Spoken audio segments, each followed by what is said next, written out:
Hey everyone, my name is Dillon Gonzalez. I'm the editorial director of GeekVibesNation.com and also a co-host of the Home Dance Film Festival podcast. And welcome to a brand new episode of No Streaming Required, your weekly deep dive into all the latest and greatest in the world of physical media.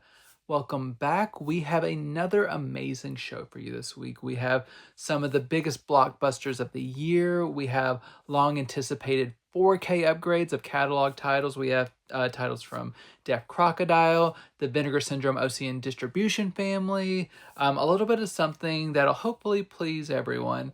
But as always, I will give a broad overview of these titles. If you want something a little bit more in depth, go to geekvibesnation.com where I'll be doing written reviews of most of these titles. But for now, I'll just try to give you a broad overview of some very exciting titles, and I'll just jump right in with one of the biggest ones from 2024, and that is Disney's release of Moana 2 on 4K Ultra HD. This is only available in a steelbook form, which I will show off here. So this is the sequel to the hit movie Moana. I believe that was from 2016. This was originally developed as a television series, and during production they shifted it to be a movie, which was smart financially because it made well over $1 billion. So for once, Disney not leaving money on the table. But quality-wise, you can tell that this did have its origins not as a feature film. Mostly because there isn't a lot of real conflict in this. There's a plot, but I really love the first Moana, and a lot of that movie was about Moana herself going on a grand adventure, but also going on an internal journey to find out about herself and really grow as a person. As we enter Moana 2, both her and Maui, voiced by The Rock, they have already kind of reached the end of their hero's journey, so to speak. They have learned their life lessons, and this outing is more so kind of just them kind of hanging out and doing, like, things happen. Maui gets kidnapped. Moana is like already on kind of like an adventure at the beginning of this movie, and then she gets to talk to her spiritual ancestors who tell her to basically do what she's already doing and try to connect the people of her island to other islands, or else they will be like disappear and everything. But in the larger sense, Moana 2, it really just kind of spins its wheels, and it's just kind of more of a poor imitation of the first Moana. You don't have Lin-Manuel Miranda doing the music this time, so those songs are a little less catchy. The animation is great. It's a Disney property. They're not going to let it go out looking like trash, but you can tell it's a little bit more like cheaply made because of its origins. And just narratively, just not a lot happens within the movie, and there are some new characters introduced that aren't super compelling. It's not a terrible movie if you like the first Moana, and especially if you have young kids. I think they will love this movie. Obviously, it made a bunch of money, so I'm sure families were returning again and again just to have something to take their family to. But as an actual piece of art, as a piece of entertainment, it doesn't deliver what the first Moana delivered, which is one of my favorite of like the newer Disney animation studio movies from like the 2010s. It's near the top for me. I really loved Moana. So I wasn't completely opposed to Moana 2, but it really didn't like hit the mark as a proper the thing I can kind of compare it to the most is, if you were a child of the 90s like I am, there was like a kind of a renaissance of like straight to video Disney movies, like Little Mermaid 2 and some of the Aladdin sequels and like Pocahontas and stuff. But these movies, while they have like a fond place in my heart, they did not come anywhere near the original. They were sometimes had different voice actors and stuff to kind of come in and have an approximation of the original cast. This is kind of like that, but due to the nostalgia factor, I hold those sequels back in the 90s and stuff in a higher regard than this one.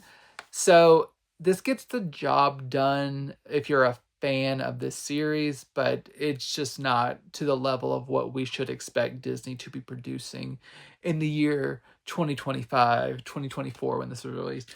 Is we just, as audiences, really deserve better than just kind of passing quality. But what isn't passing quality is the 4K presentation. This is a 4K presentation in Dolby Vision. Looks fantastic. I've been so pleased ever since Disney started implementing Dolby Vision back onto their disc, their 4K disc. And this looks terrific. This is has bold, beautiful colors, a lot of just vibrancy. If you want to show off your 4K television, put this one on. It'll look fantastic. This also has a Dolby Atmos audio track, which sounds very good, very immersive, and as this journey kind of demands. There's a lot of overhead activity in the overhead channels, and just the music really permeates the room through all the speakers and everything. It sounds really great. And you get a sing-along version of the film. You get various featurettes. You get some deleted scenes. So a good number of special features. And the steelbook packaging, as I showed off, is pretty nice. It matches pretty well with the first steelbook, which I don't have handy right now, but it looks really nice too. So if you're going to watch this, watch it in 4K. It is the best version of this movie, and you get a better audio track than the 5.1 track that's on the Blu-ray. So if you already know you're a fan, get the 4K. If you are kind of tired of all the live action remakes and sequels and stuff that Disney's been churning out, and you're just done with them, this isn't going to change your mind. So for Disney fanatics, this is worth picking up. Otherwise, if you're kind of getting tired of if you've lost your Disney magic, maybe not putting it at the front of your cart. But it's a good release for this movie. Another animated tale, a little bit darker, but maybe no less superfluous, is Warner Brothers' release of The Lord of the Rings, The War of the Rohirrim. So this is an anime-inspired take on a Lord of the Rings story that was kind of buried in the appendices. That's kind of been expanded to a feature length for Warner Brothers to retain the rights to keep making Lord of the Rings movies, is what I'm pretty sure happened. So this is set several hundred years before the events of the Peter Jackson Lord of the Rings as we know them. And people may remember from the Two Towers, like the Battle of Helm's Deep. You get to know about the King Helm in this story, and it's a lot of fighting families and people being dishonored. And this is a king putting the benefits of his sons over his daughter, and there's a lot of kind of just antagonism within there, and a lot of action, just a lot of, it feels almost more Game of Thrones than Lord of the Rings at times, with some of the political machinations, but it does have that special Lord of the Rings flavor to it. It's not a bad movie. It has moments that are very entertaining, and it makes you kind of experience the magic of Lord of the Rings. But narratively, it's a little bit messy and sluggish at points. The animation is terrific. I love the style, and I love we're getting a 2D animated film in theaters now on disc. And I love the burgeoning love of the anime style in the US. And I think that more studios should be kind of adventurous in this way. But mixed results in terms of execution. I think overall I lean positive, but once again, it's just a title that I'm not sure this was needed, but it's fine. I definitely like it more than Moana 2 for sure. But it's just one of those titles that didn't blow me away, but it's fine. once again, a good 4K presentation in Dolby Vision. This looks incredible on 4K. There's not an included Blu-ray as you saw, but this 4K presentation looks very nice in Dolby Vision. Dolby Atmos audio sounds really good. And you do get 3 featurettes that go along with this. So if you are a Lord of the Rings fan and you know that this is something that you want to add to your collection, rest easy. This 4K presentation is very good. I believe there's also a steelbook version available at certain retailers, so check that out if you're a steelbook fan. But I kind of like this cover art pretty well, so pick it up. You have a digital copy, all that kind of good stuff. Lord of the Rings, The War of the Rohirrim. If you're a diehard Lord of the Rings fan, pick it up. Something I can recommend a little bit more full-heartedly is the Penguin, the limited series. It's not technically called Season 1, but I'll just say Season 1 of the Penguin from Warner Brothers in 4K. This was the limited series? Who knows? Starring Colin Farrell. That's a continuation from the events of Matt Reeves' The Batman with Robert Pattinson.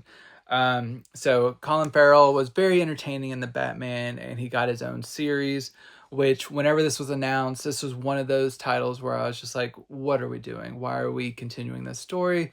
But they made it worthwhile. They really turned this into a very good crime drama, with Colin Farrell's Oswald Cobblepot, Oz character, at the center of this kind of mob drama where you have Kristen Milioti, her character in the Falcone family, getting out of prison. She's really a force to be reckoned with. I really love her performance. I've loved her as an actress for years, and I'm glad she's really getting this time to shine and really show kind of her range, because she's been very good in comedic roles in the past, but I like that she's really quite intimidating in this role, and she has a really good dynamic with Colin Farrell in this. And this is 8 episodes, and all very tense, very entertaining, just expertly constructed. It's what I want from a television series.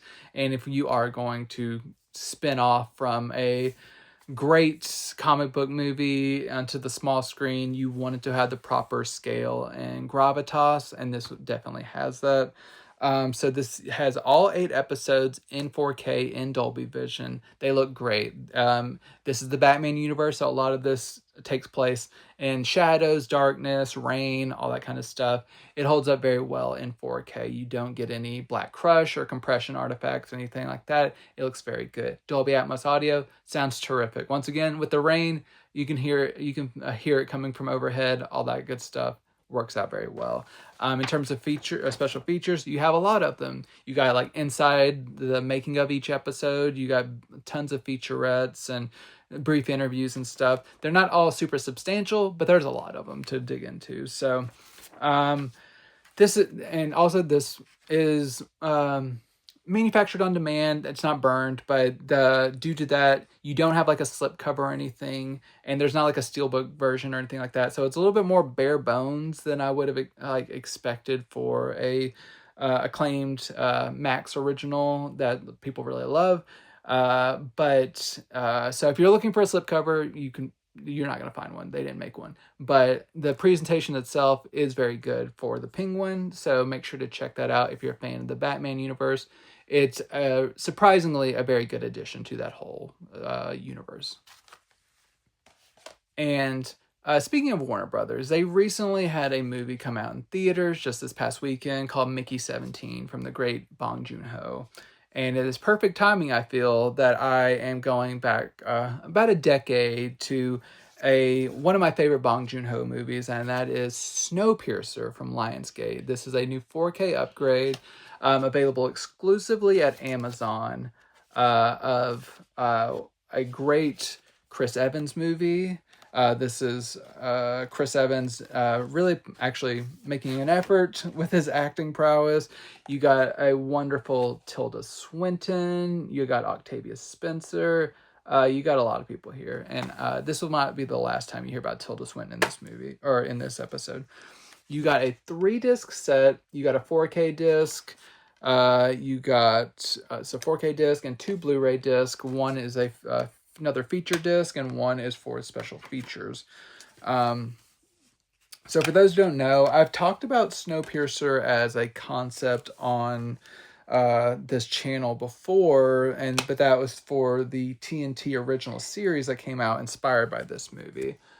This is the original feature film about it's Bong Joon-ho exploring class dynamics as society lives on a train that is in constant motion, rotating the globe in order to not freeze to death on this planet that we've left behind and kind of ruined.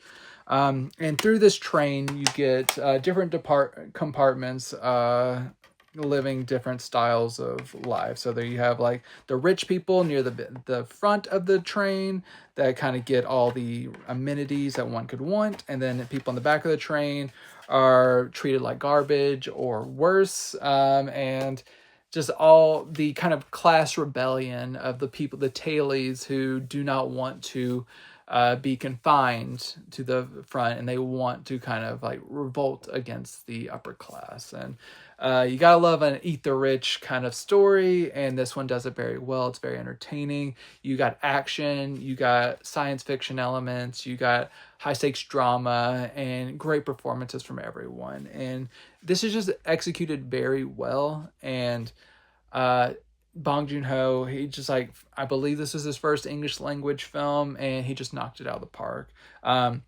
Whenever he was releasing this, it was kind of a horror show, as like the Weinsteins tried to like hack it to bits and all that kind of stuff. But what we eventually got was a fantastic movie, and I am very glad to upgrade my ancient Blu-ray from whenever it was first released a decade ago to this 4K, because you do get this new 4K presentation in Dolby Vision.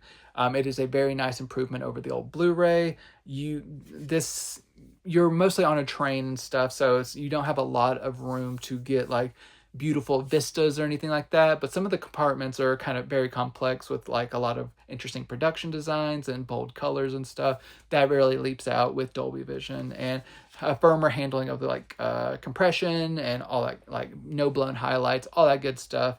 It looks fantastic on 4K.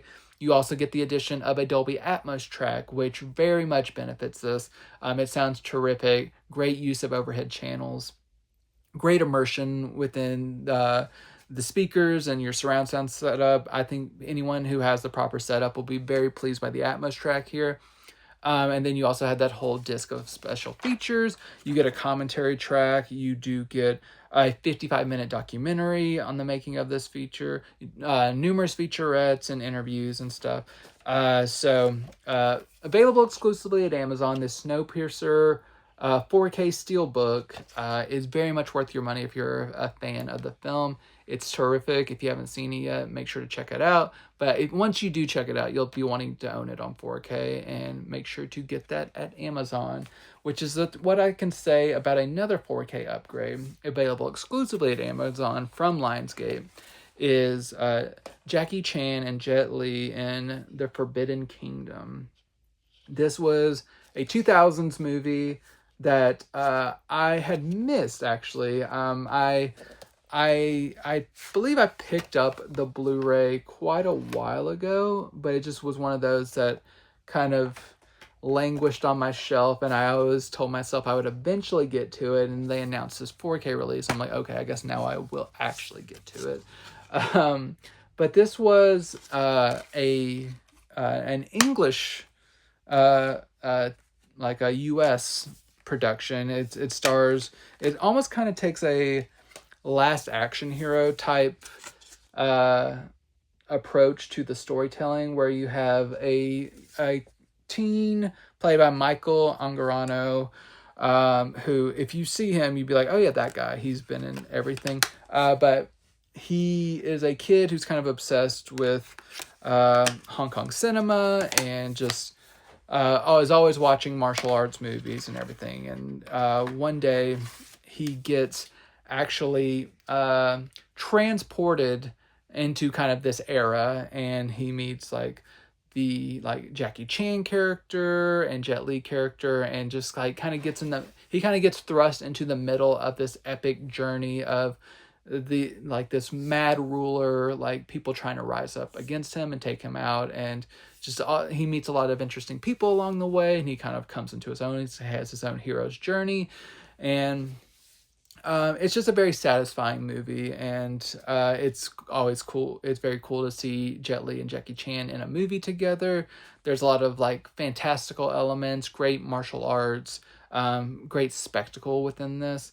It's not a flawless movie. It is kind of cheesy at points, and like the narrative doesn't always like make complete sense, and some things are a little wonky, special effects wise are dated, but overall it's a pretty entertaining movie, and I think it's a little underrated compared to like what I haven't really heard about a lot of people talking about this movie, but it is worth checking out if you're a fan of martial arts cinema, of either Jackie Chan or Jet Li. It's very accessible. I think this would be a movie that if you had kind of a younger audience that you wanted to kind of get into martial arts movies and like Shaw Brothers movies and everything, I think this would be a good one to kind of like ease them into. They don't have to read subtitles if they only speak English, and kind of get them comfortable with kind of some of the rhythms of this, and then maybe you can start introducing them some Shaw Brothers classics, which I talk about Shaw Brothers movies nearly every week on this channel, so there's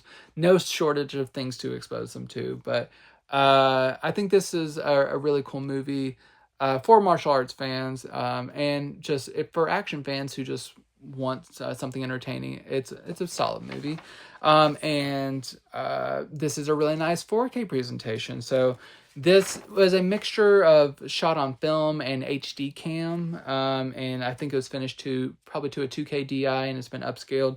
I know I talk about upscales on this channel at times. I always try to say that you shouldn't be afraid of an upscale. Some are not the best, as we talked about last week, but like upscales to 4K are not inherently bad, and this is a prime example. This is a very good upscale to 4K in Dolby Vision. It looks very nice. So like I said, some of the special effects don't hold up the best, but that's inherent to the source. It's not a problem with the transfer. So everything looks as accurate to the source as you would want, and the Dolby Vision does hold up very nice, and like brings a lot of the nuances of the color palette out of this one. New Dolby Atmos track sounds really good, nice, expansive, and immersive, just like you want. And you get the archival special features, which include a commentary track, various featurettes, some bloopers, some deleted scenes. So some good stuff in here. The Forbidden Kingdom, available exclusively at Amazon from Lionsgate. If you are a fan of the film, I think the 4K upgrade is definitely worth it, and you do get this nice steelbook presentation. And now I'm excited to head to our friends at the Ocean Distribution Vinegar Syndrome family, get into some of their releases. I have a good number of their releases that I'm excited to just dive into. Staying with Asian cinema, but going over to Japan, we have a new one from Film Movement Classics. We have the Two Faces of Tai Kato. So we have By a Man's Face Shall You Know Him, and I, the Executioner. So these are two kind of incendiary dramas, one of which the By a Man's Face Shall You Know Him, it's about a Korean force kind of coming into a town to kind of terrorize the local Japanese community and take over a shop, and kind of the efforts to combat them, but also because it's Kitano, and he has kind of a very pragmatic approach to politics and justice and all that kind of stuff. He kind of tries to find a little bit of empathy for both sides and a little bit of common ground, and kind of like showing kind of the limitations that are put forth that kind of drives communities apart, and how we're kind of not as different as it's made out to be, but it is kind of a harrowing tale for sure. The Executioner is less politically charged, but still politically charged, in that it follows a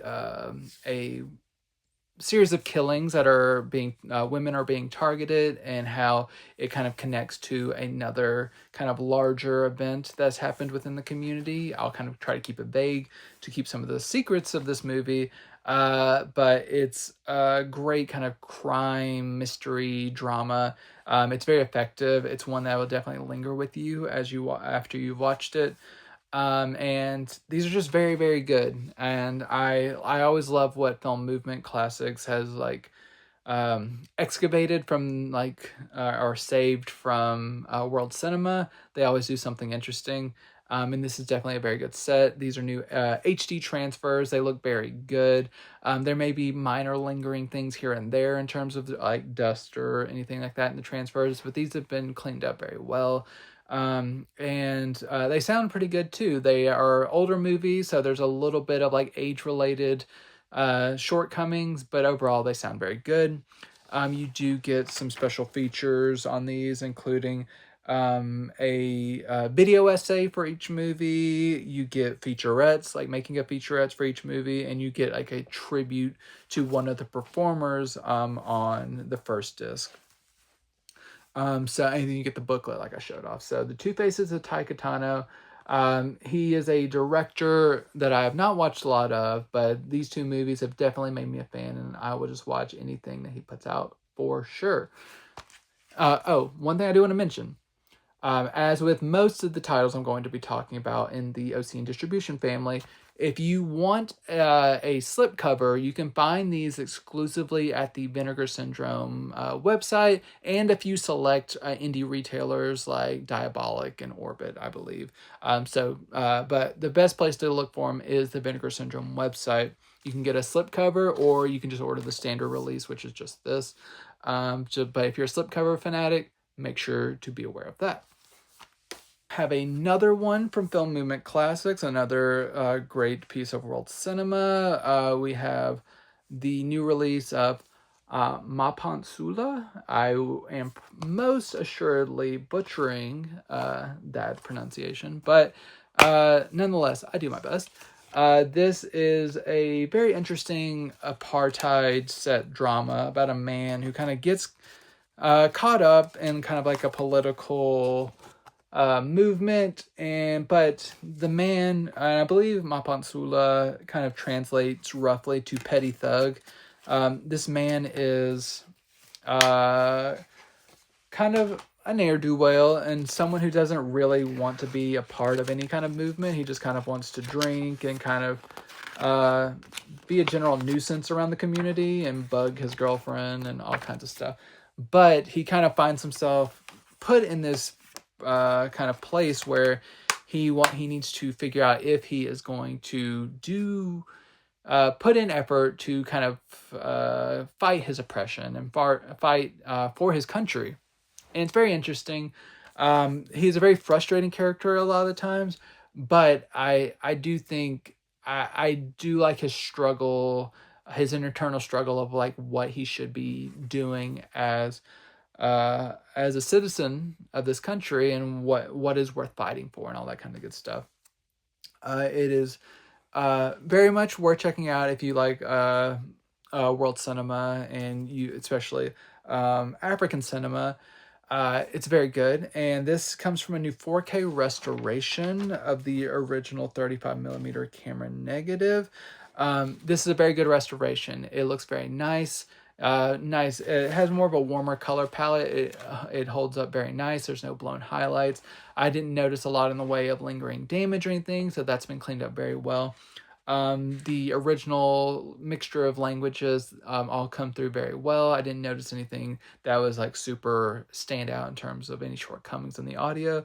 You do get some special features, including a commentary track and an interview. But overall, it's very much worth checking out. Mapantsula. Check out the OCN Distribution Vinegar Syndrome website if you want a slipcover, but it's worth checking out.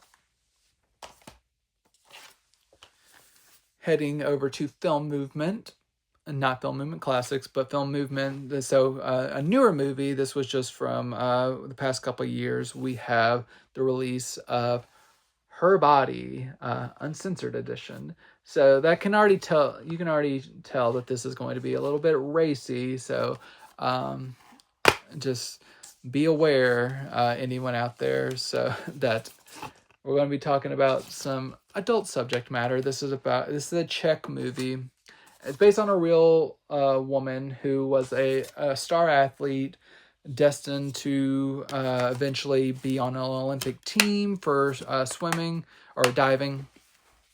And she ends up getting injured, and it's a career-ending injury in that she is still able to walk and everything, but she just will never be able to compete again. And this eventually leads her, circuitously, I won't get into all of it, into the adult film industry. And she becomes like an adult film star. And just kind of her personal journey and her mental state and how just... and I will just say, do not look, I mentioned it's based on a real person. Do not look up this person like on Wikipedia or anything, because I think it's better to go into this movie blind and not really know some of the things that are going to maybe occur in this movie. But I will just say it's not the most cheery movie at all times, but also she's not being exploited necessarily. She is trying to do something with her life that her family does not approve of, but just kind of that journey, that personal journey into the adult film industry and kind of the realities of that. It's very compelling. And as I mentioned, uncensored edition. So there are, it's not wall to wall like nudity or like just sex scenes from like beginning to end. It's not that. You do get some nudity sprinkled in throughout. I think this is mostly called the uncensored edition because it's interesting how this director frames it, and I'm sure this is very purposeful. But the only time you see her topless is whenever she's not on a film set. There's a few moments sprinkled throughout where you'll see her in states of undress. But whenever she is shooting her sex scenes, she usually has like her top half covered with something. But there is a specific scene where you do see a very graphic insert of like fucking. And so this definitely isn't made to be watched in mixed company if you're not wanting to see like a very brief shot of hardcore pornography. But otherwise, it is fairly tame, but it has its graphic moments for sure. So I just want to have the proper warning. Don't go in expecting this to be like a proper skin flick or whatever. It's like, it's not a porno, but it does have some graphic moments. But overall, like, I just want to underline, it is a very good movie and it's a very good character exploration. And I think it is, it's not one that I think I would be comfortable recommending to everyone, but for you, I would say it's very much worth checking out. Because if you're watching this, you're probably a sicko and you'll probably love it. But this movie, it has like, it's a new movie, so audio-visual wise, it's great. I didn't notice any issues with the subtitles. It looks great visually, no compression artifacts or anything like that. And audio-wise, it sounds good as well. You get some music videos, some deleted scenes and stuff. And overall, very solid movie. Her Body, it's worth checking out. And I'm really just going to use that film as a kickoff for a series of titles of just like exploring sexuality and stuff. So just strap in for a little bit. We're just going to talk about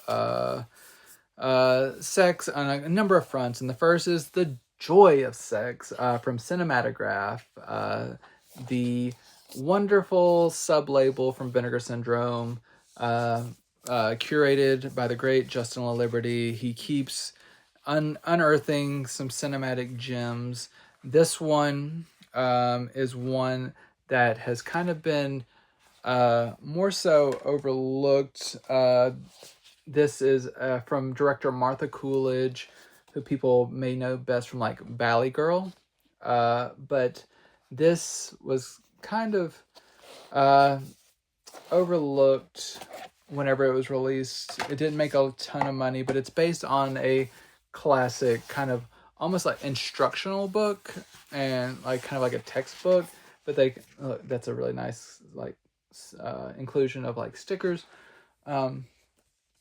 They kind of adapt this book that it doesn't seem very primed to be adapted, and they turn it into an interesting 80s comedy that has a little bit more depth, and that seems to be thanks to both Martha and the writers that created this. And I will say that, as is said in the special features, that Martha was brought on very last minute, but you can tell that she imposed some restraint in some areas and stuff, and she fought a lot of the studio notes, which you'll hear about on the special features as well, that to try to kind of make this more of a coming of age tale that's not all just like a horny teen sex comedy. And what's very special about this movie is you do have the classic trope of like a teenager deciding that they need to lose their virginity by like a specific time.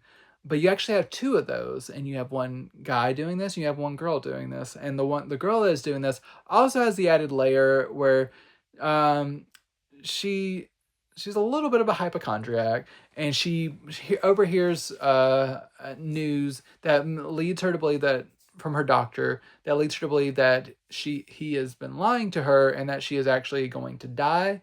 So since she thinks she's going to die, she is inspired to lose her virginity. And it's a loose framework to meet a bunch of different characters, and not everything holds up as like kosher in terms of like political correctness these days, but overall for this era of movie, it holds up pretty well in that regard, and it's pretty entertaining. It's not there is some nudity, but nothing overly graphic or exploitative or anything like that. It's mostly just like a more sweet coming of age tale for the most part, and I quite enjoyed that. And so I think it's a pretty special movie considering all the limitations that were imposed upon that and how much studio meddling was tried to be enforced upon that.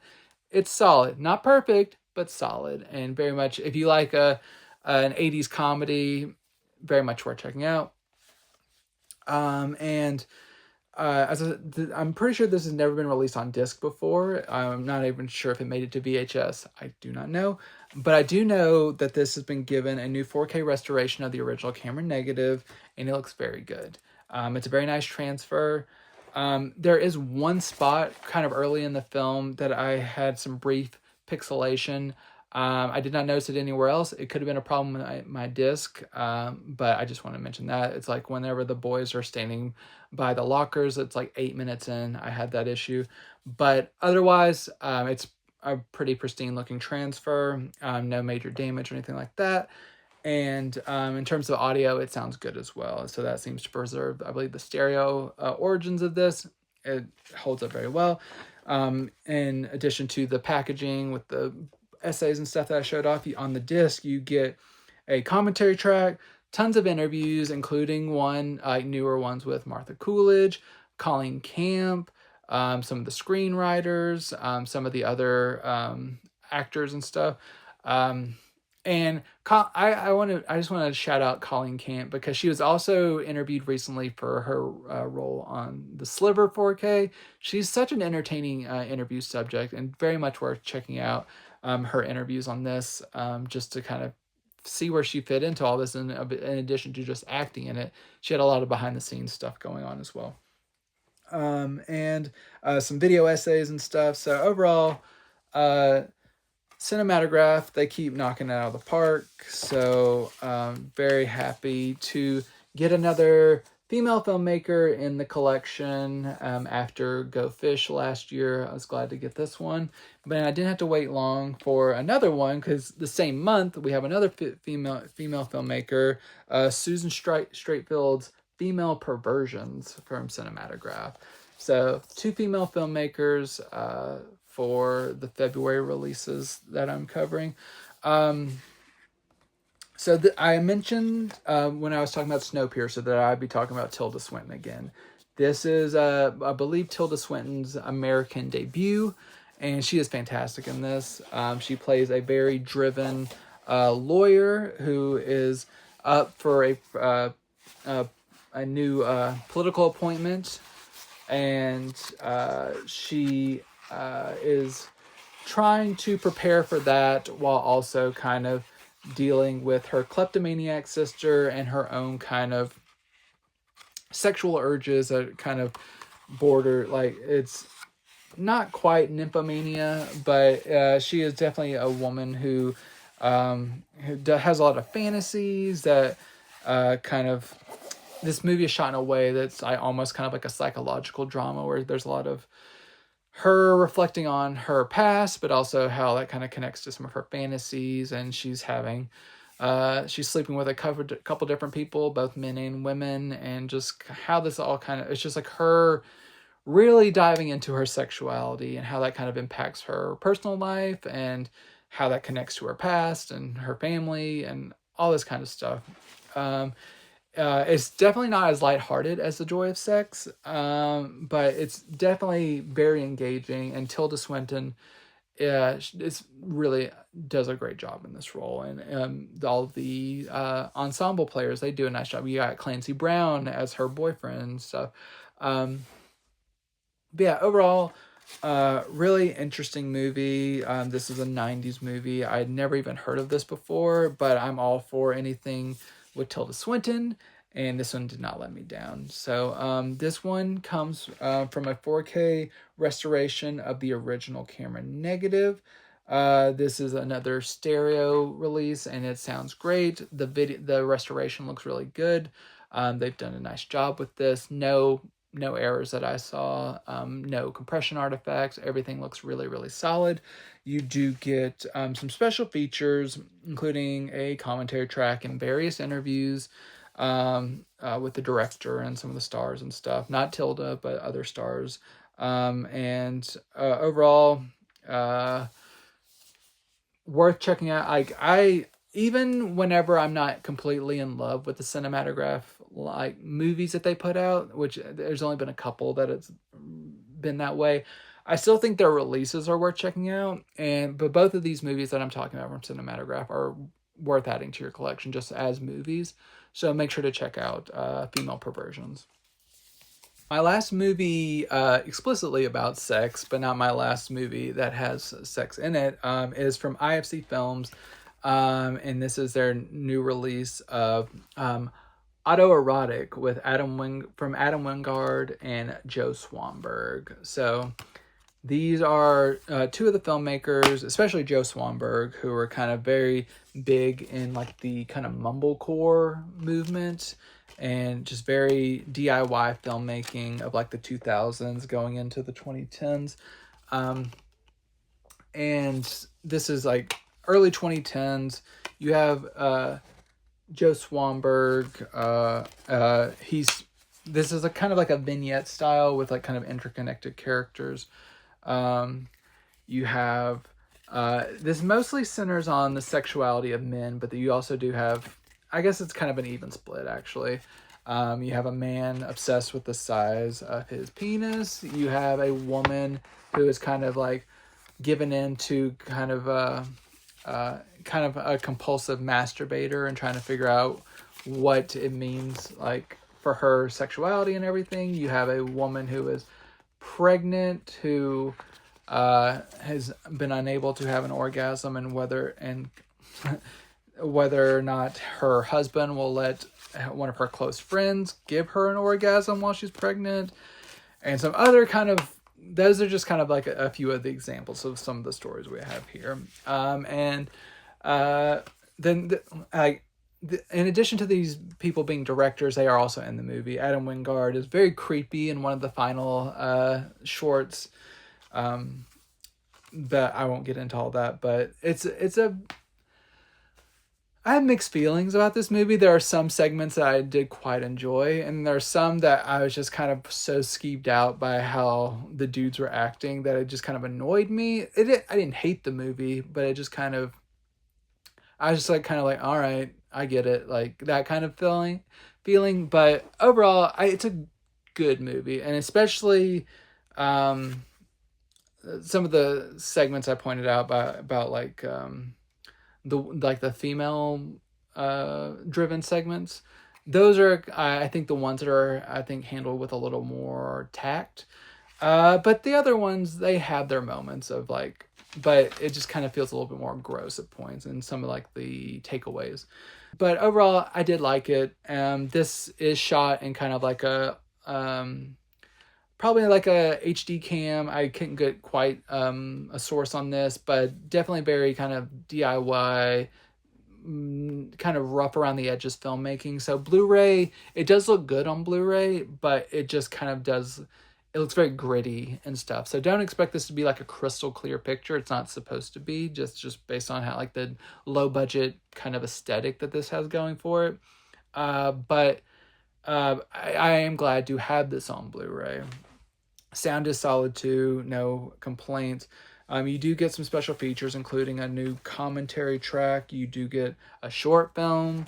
So there is definitely some care put into this one. So Autoerotic, if you're a fan of like Joe Swanberg movies or anyone from this community, Swanberg actually used to be like a big collaborator with Greta Gerwig early in her career. So if you want to see kind of where all that kind of stemmed from, this is like kind of another stepping stone in that kind of group of friends. And no stranger to the Vinegar Syndrome family, we have an Abel Ferrara movie. We have 444 Last Day on Earth with Willem Dafoe. I love that. As much as I love Willem Dafoe, there's always a movie that I'm discovering, and I'm like, how have I not seen every Willem Dafoe movie? But nope, here's another one that I haven't seen.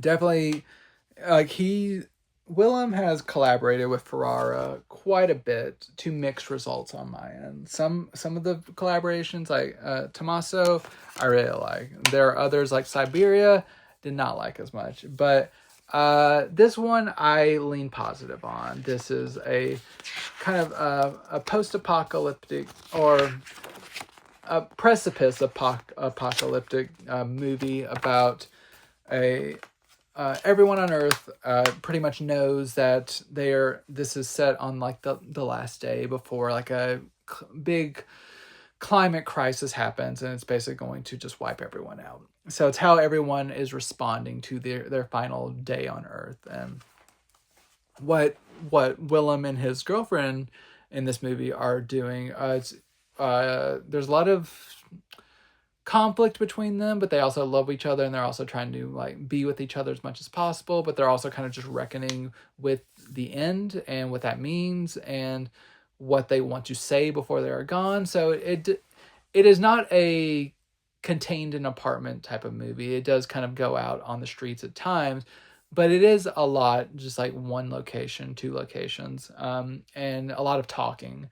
And so if you kind of like a talky drama, it's not super high stakes because you kind of know like what is happening, what the end of the movie is going to be. Like they are preparing for the end of the world, but it's what everything that's happening up until that point that really matters, and what you want to say and what you want to do before the end of times. So yeah, overall, for a Ferrara movie, who I'm very hot and cold on, this one actually kind of worked for me, and I did like it overall. It's very slow, and like I said, talky, but overall it worked for me. So if you kind of like something like that kind of vibe, check it out. I believe this was released on Blu-ray previously with less special features. So I'm not sure how it compares audiovisual wise. I don't have that disc, but overall this looks very good for the intended aesthetic. Everything holds up very well. So I think if you're wanting new special features and everything, I think you'll be very pleased. And for a visual upgrade, if you're already happy and you have the previous disc, maybe not worth it, but overall it's a good audiovisual presentation. In terms of the special features, they are worthwhile. You do get a commentary track, interviews, and a video essay. In particular, I want to point out, you do get a new Abel Ferrara interview. And whenever you get an Abel Ferrara interview, as much as, like I said, I'm hot and cold on the man, he is such a fascinating interview subject. And you get to see how they edit this interview for Ferrara. You get to see like a few minutes leading up to him beginning the interview, and he's like, they're discussing like money, and he's just kind of just genuinely ranting about different subjects, just like kind of being a lovable curmudgeon about different things. And he is so blunt about certain things that happened during production and how he had to hire certain people to secure financing, and like people who like, yeah, this girl was like the producer's girlfriend and he wanted me to hire her and stuff, and just that kind of stuff. Like if you want to hear the dirt, get this, because Ferrara, he's such an entertaining figure. So for that reason alone, I would recommend this. But it's also a pretty solid movie. So 444, Last Day on Earth, it's a good one from IFC Films. Going over to a label I don't get to talk about very much, but one that I would love to talk about more, and this is from Big World Pictures. This is a double feature from Radu Jude, and this is Scarred Hearts and Uppercase Print. So this is a director. He's seemingly gotten a little bit bigger in recent years through titles like Bad Luck, Banging, or Loony Porn, or Do Not Expect Too Much from the End of the World. This is kind of going back to the 2010s and 2020.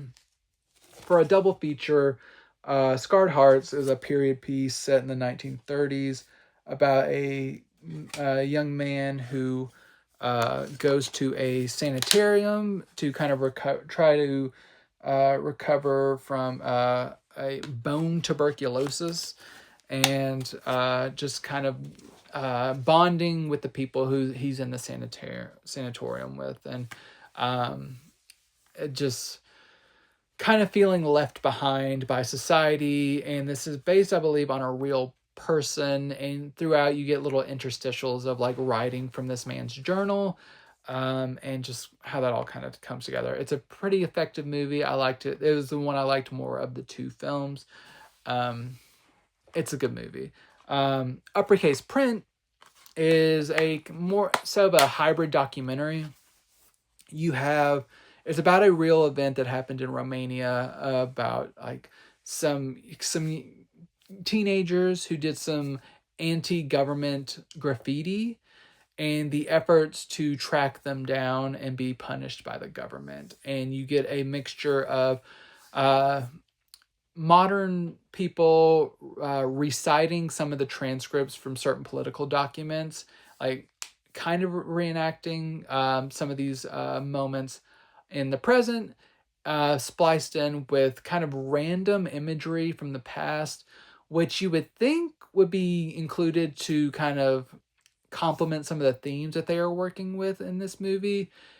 And at times it seems like it does, but then sometimes I'm just a little too dumb for some of these things, but it didn't seem like all of the clips that he was using really connected to the thematic tissue of this movie. And so it kind of made it a little bit of an unsatisfying experience overall. I think the core case of like the government versus like the dissidents who happen to be teenagers, and how the control they had over the citizenship and everything, especially during this time, and how the freedom to protest and everything is appreciated in our country, in the US, but how it can be quickly taken away, and just the ramifications of that really get your head spinning and everything. And so it's okay. I think that this could have been a more condensed movie. It is over 2 hours. Both of these are over 2 hours. And I don't think, especially Uppercase Print, I don't think it really needed to be. But I'm still glad to have watched it. I think it's a very interesting story, even I think it's not told in the best way. This 2-disc set, both movies look really good. With Uppercase Print, you have a lot of archival footage, so that inherently allows it to not, makes it sure it doesn't look like pristine, but everything looks as good to the source as it's supposed to. Sounds great as well. You don't get a ton of special features, but you do get a little bit. You get 2 short films, which are some nice additions. So overall, if you're a fan of this director, it's worth getting more of his filmography. He has been, I was looking at his IMDb, he's been very prolific. So I'm very excited to catch up on more of his work, but this is a nice entryway into him, and then you can get more into some of his more recent works and stuff, which I hopefully will get some nice releases of those in the near future. Hopefully from the Magnolia Pictures partnership with OC and Distribution, for at least for Bad Luck Banging or Looney Porn. Fingers crossed. Heading over to our friends at ETR Media, something completely different from my last title. We have Here Comes a New Challenger Championship Edition from ETR Media. So this is a documentary about Street Fighter 2. And it is a beast of a documentary. I'm a sucker for documentaries on things that I love or just interesting subjects. And this one mostly delivered for me. I will say it is damn near 2.5 hours long, and it feels it. It was never uninteresting, but it is very thorough in a way that it felt a little bit exhausting at a point, but I was always glad to know the information. It was just a lot to take in at once for like a 2.5 hour documentary about Street Fighter 2. But I did like it. You do get it, everything from the origins of the game to all the different versions that came out, and like all the characters are added, bootlegs of the game that kind of like superpowered certain things that kind of shifted public perception, different marketing strategies, the Street Fighter movie, the Street Fighter 2 anime movie, all kinds of stuff within this. It's very, like I said, it's exhaustive, a little bit exhausting, but it's also a very interesting documentary. If you are interested in the subject, I think it will deliver a lot of great insights from people who actually worked on the games or were responsible for getting the game around the globe and everything. Some voice actors from some of the movies, director of the Street Fighter movie, all that kind of stuff. So if that's interesting to you, it's worth checking out. Good audio-visual presentation. There's a lot of clips and everything that will not look pristine because they're from like the 80s and stuff. But overall, it's a very good looking, solid presentation. Sound-wise, it sounds good too. You get a nice number of special features. You get 2 commentary tracks on here. You get several featurettes, including interviews with like the cinematographer and everything. You get a lot of deleted scenes. You get some insights into how they made the title credits and stuff. Just a really nice package altogether. So Here Comes a New Challenger Championship Edition, documentary about Street Fighter 2.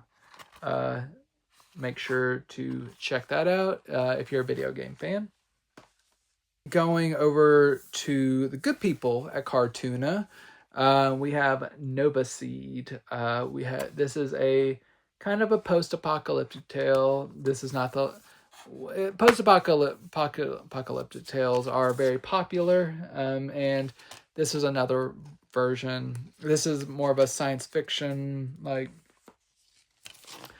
take on kind of like a mad scientist tale, a tale of what was supposed to be kind of like a supreme being, like supreme intelligence being kind of split in two, and you have like a big, like dumb, powerful person and a smart, weak person, kind of like that was supposed to be like the supreme being split into two, kind of terrorizing the universe, the forces that are trying to fight against them. You get some cool like concept art and stuff within here. Lots of awesome stuff in here. And yeah, it's just like a really cool sci-fi tale. It's just a little over an hour long, but it is, if you love kind of weird science fiction like animation, this is worth checking out for sure. Beautiful animation. One thing I do want to mention, and it'll tie into the audio quality portions, it seems like the audio that was used, like with the vocal recordings, are all kind of like the original native recordings to whenever they were recorded, at least according to the end credits and what I saw. Because I noticed that anytime anyone speak, it sounded a little bit hollow or off. So it doesn't sound the best whenever people are talking. It sounds passable and fine, but it doesn't sound like professional, for lack of a better word. It doesn't sound like cohesive. But apparently that just goes to how it was originally presented whenever it was released. But video wise, it looks very good. Really nice bold colors, all that kind of good stuff. But audio just left me a little bit lacking. And in terms of special features, you get a commentary track. So animation fans, Nova Seed, worth checking out. Just be aware of that audio issue, which isn't really an issue, just more of a personal preference, I guess. Did I mention that the post-apocalyptic genre was booming? Because we are heading out of the Vinegar Syndrome and OCN Distribution family to one of my favorite labels, and that is Deaf Crocodile and their release of Gwen and the Book of Sand. So this is the deluxe edition, which I always try to get because they put in really nice efforts. This is a 4K presentation. This is, I believe, their third 4K disc, and their second animated 4K after Fila Day. And I just love them for it. I love whenever they put in the effort to bring an odd movie to 4K. This is set in, I guess, the future. And I will say this comes, if you want subtitled or captioned special features, they have like a QR code that comes with, which I will not kind of show off, but this involves a race of people who kind of move around, as you may have seen, on stilts, and they kind of traverse the desert, but they kind of stay hidden away until one of the our main character, she's kind of fed up. Someone close to her gets kidnapped and she needs to go save him. So she kind of sets off on an adventure and just kind of really goes on it's just like an interesting hero's journey. And it's full of fantastical things. There are people who are like super like old women who are like 170 years old, kind of like narrating, and just kind of, there's a lot going on here, which is interesting because like Nova Seed, this is only a little bit over an hour long, but it is packed with information and just interesting moments. And if you, like I said, if you kind of like the post-apocalyptic genre, if you like adventure where you're meeting interesting like people and events are happening, I think you would like Gwen and the Book of Sand. Like I said, a lot happens within this hour. This comes from a 4K restoration in Dolby Vision, and similar to Fila Day, this is a like wonderful 4K presentation in Dolby Vision. No lingering damage or anything like that. It's been restored with great care. The audio sounds good as well. You get some interviews, which they always do, pretty lengthy Skype interviews. You get video essays, you get a commentary track. This is just a really, really nice release from Deaf Crocodile. Keep bringing on the 4K. I'll keep telling people to buy them. I'll keep adding them to my collection. Definitely worth the money. Gwen and the Book of Sand from Deaf Crocodile. Now, you may have noticed that I mentioned several times in this episode the hero's journey, and I kind of did that deliberately because I knew I was going to be talking about this new one from Film Movement Classics, but not through the OCN Distribution family. This is a release outside of that. This is Joseph Campbell and the Power of Myth. This is a classic PBS miniseries from the 80s. It's a 6-part series. And this really, I had actually never heard of this, but it is said to be like one of the most popular like miniseries of all time. And people like are obsessed with Joseph Campbell and his thoughts on like the archetypes of like myth and like I said, like the hero's journey and how that kind of plays into like religion and popular culture and stuff. And there's like a lot, especially you'll notice in the first episode, and there's like a special feature dedicated to Star Wars, and it's kind of like delving into kind of how it ties into like something like Star Wars or anything. But like some of the episodes titles are like The Hero's Adventure, Message of the Myth, The First Storytellers, Sacrifice and Bliss, Love and the Goddess, and Mask of Eternity. So they're dealing with a lot of kind of heady things that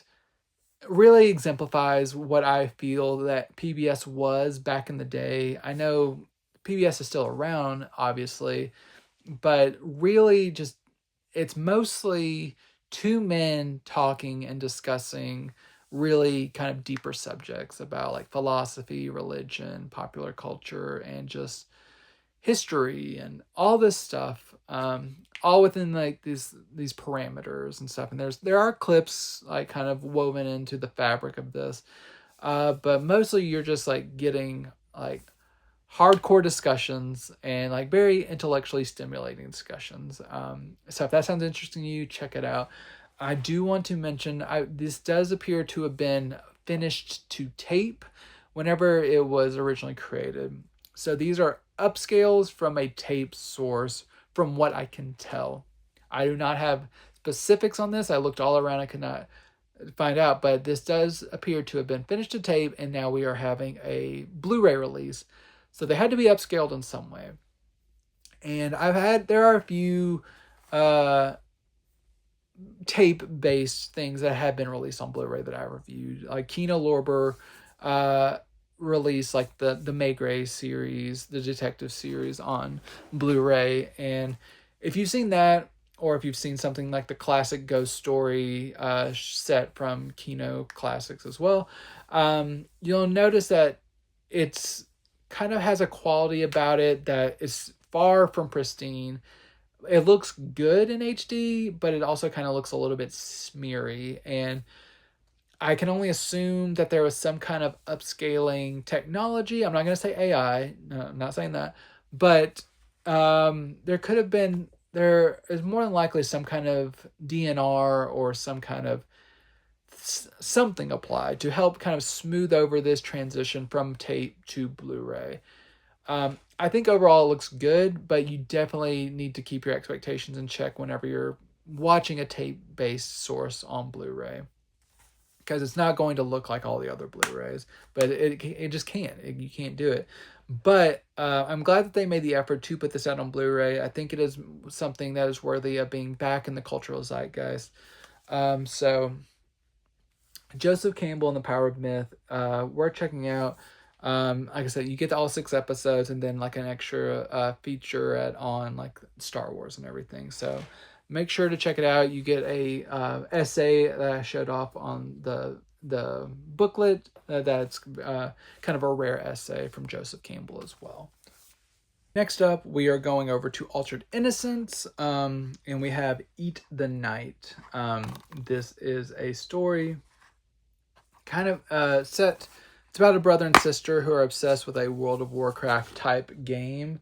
And at the beginning of the movie, they learn that this platform that they've been kind of obsessed with for years is shutting down. And it's a dual storyline of like this brother who's kind of a criminal and kind of getting deeper into criminal activities, and the sister who is trying to deal with losing this very important part of her, losing her brother to like a new potential romantic interest as he is pursuing, and potentially losing her brother to like his criminal activities and how that kind of manifests. It's a pretty overstuffed narrative in some ways, but overall I did like it. I think it tried to bite off a little bit more than it can chew, but I think it's best when it's kind of dealing with the emotional core of our main characters and kind of how that they are kind of dealing with all this stuff that's going on with them. If there's a lot of activity that happens that takes place within the realm of the video game. Most of the stuff doesn't. Most stuff is like real life and everything. But I did like all the stuff with inside the video game and what it means for the characters and all that good stuff. But overall, it's not a perfect movie by any means, but I quite enjoy what they kind of tried to do with this, even if it all didn't come together perfectly. This is a nice HD transfer. It's a new movie. It sounds great. You get some interviews. You get some short films. So overall, if you're a fan of what Altered Innocence puts out and this sounds interesting to you, make sure to check out Eat the Night. We have another movie from Cohen Media Group, and that is Rose. This movie, this is so coded for me. This is a tale of an older woman who has just recently become a widow. Her husband passes away. She is kind of stricken with grief. She is kind of almost given up on life until she gets inspiration to start living her life again. And she starts like going out, like meeting people, and just really starting to just embrace life again instead of just choosing to just like fade away and just die lonely and stuff. And this is met to mixed reactions from her adult children who want her to keep on living, but also want her around to support them and all this kind of stuff. So kind of like the mixture of like she cares about her kids, but also wanting to live her life, and like how's that kind of balances out. And the kind of the almost stigma that comes with like, oh, you're older, you shouldn't be like living anymore, like living like life out loud. But I really love how kind of this movie tackles this, and overall I really just quite enjoy it. Like I said, it's so a movie for me. I love women getting to just like I said, live out loud, live their life, and just like flourish and stuff. So I love that. New movie, so great audio visual, and you get a Q&A that is also pretty solid addition. So Cohen Media Group, release of Rose, worth checking out. Going over to one of Paramount Plus's biggest series, we have the second season of Sylvester Stallone's Tulsa King. So I talked about the first Tulsa King quite a while ago whenever the first season was released. We finally have season 2 released. And this season just keeps up the solid work from the first season. I may have mixed feelings about Stallone as a person these days, but as a series, this is pretty entertaining, and I like how this kind of it picks up where the first season left off. You have some storylines with like some government agencies that kind of don't completely work as like perfectly, but whenever we're approaching storylines with like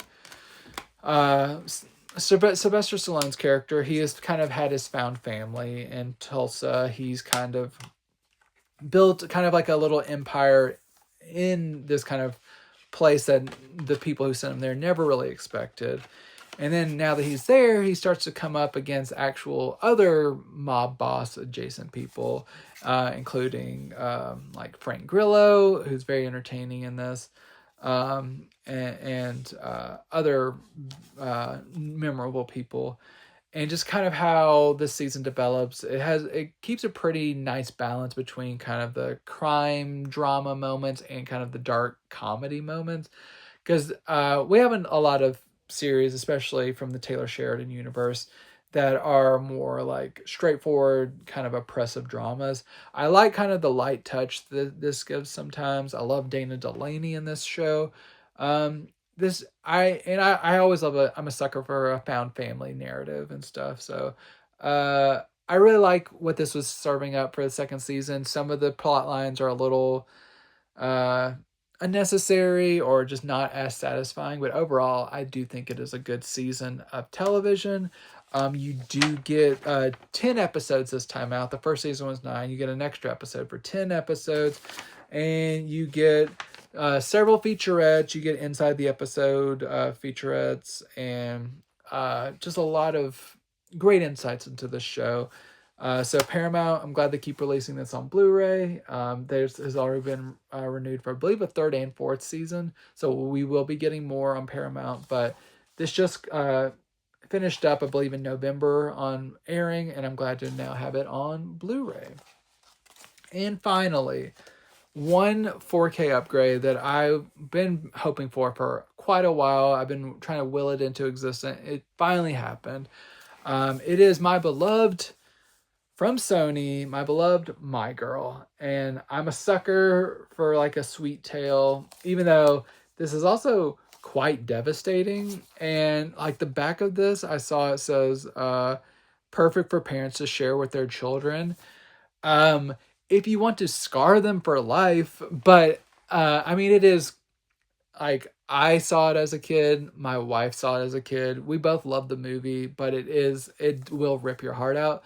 But My Girl, it has a young Anna Chlumsky, her first movie as a young girl who is obsessed with death. Her mom has died. Her dad runs a funeral parlor, and it's her just like it's like a coming of age tale, becoming friends with Macaulay Culkin's character, who's kind of like in love with her, and just their bond and how that kind of develops. And her dad is starting to potentially think about dating someone else, and all this. It's very sweet. It's very heartbreaking. It's just there's a lot of stuff going on in this movie, but I love it so much. It hurts so good, but uh, I the only disappointing thing I can say about this is that we don't have My Girl 2 on 4K. That's my next crusade. But glad to have this on 4K. 4K restoration of the original camera negative in Dolby Vision looks really good. Fantastic. Sony's doing a very good job on the video side of things. I don't think anyone would be displeased by that. Audio side, it's good, but there are issues. From what I can tell, this is supposed to be a stereo track on the DTS 2.0 stereo track. Actually appears to be a mono track.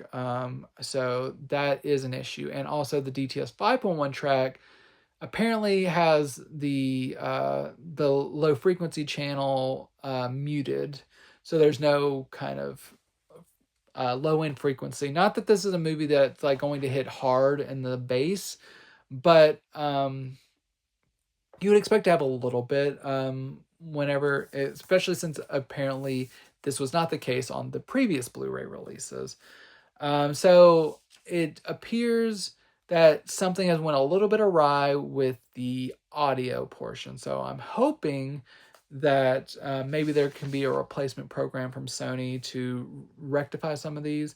If not, there is enough kind of power in the 5.1 track without the dedicated frequency channel to it still sounds good. It's passable, but I think we want more than passable. We would love perfection. So hopefully we can get that in the future. But I still think My Girl is worth owning on 4K. You do get some special features, including a commentary track, some featurettes, and a trailer and stuff. So My Girl on 4K. I'm glad it's finally on 4K. I just wish that some of the issues that seem to be applicable here, I wish that we had avoided that. But that is my show. I appreciate you coming every week and watching me show off these physical media goods. If you know anyone that would also like to watch this, make sure to share this with them. It's always very helpful for the show. I love meeting or hearing from new audiences that are viewers who are kind of discovering the show. I always appreciate that. I enjoy doing this. I will be back again next week. So just make sure you're subscribed and comment on any with any titles that you enjoyed me like learning about, or you're going to seek out, or you want to hear me talk about in the future. We'll be happy to do so. But like I said, I'll be back again next week with a great group of titles. But until that time, enjoy these movies. Alan, will you light my Bunsen burner? Alan, will you light my Bunsen burner? Joy of Sex. How about you, buddy? Do you puff up?